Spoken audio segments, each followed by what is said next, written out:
basic tips po tayo mga kasounds, no? About sa pag-check ng speaker, no? Kung sira siya o ayos, no?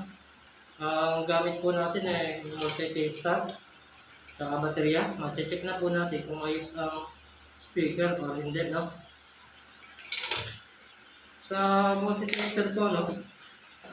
Kahit set nyo lang po sa 1K, no? 1K. Yan po, no? Lalapit ko lang po yung camera para makita nyo, no?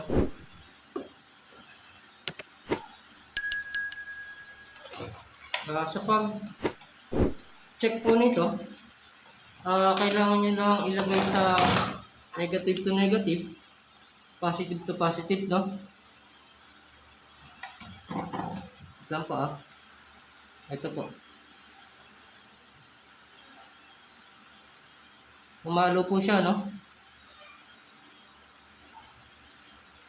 Yan, palo po, no? Ibig sabihin po, buo po yung speaker natin, no? Pag sira po siya, hindi po siya papalo, no? Sa pag-check ng tester, kailangan po, pag buo, papalo po siya. Yan, no? Papalo. Pag sira po, hindi po siya papalo, no? Sa baterya naman po tayo, no? Sa baterya naman po,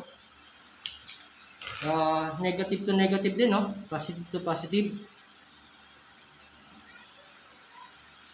Ito po, no? Ikakabit nyo na po positive to positive, negative to negative. Kailangan tutunog, may tunog po siya. Yan, tulad niya, tumutunog po. Ibig sabihin po, buo po yung speaker natin, no?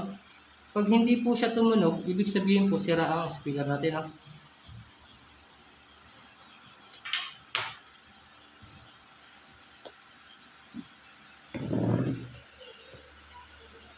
Ayun po yung tips ko, no? Para sa mga may speaker, para yung iba, hindi naman pagawa, kung kaya nyo naman, check nyo na lang kung kaya nyo.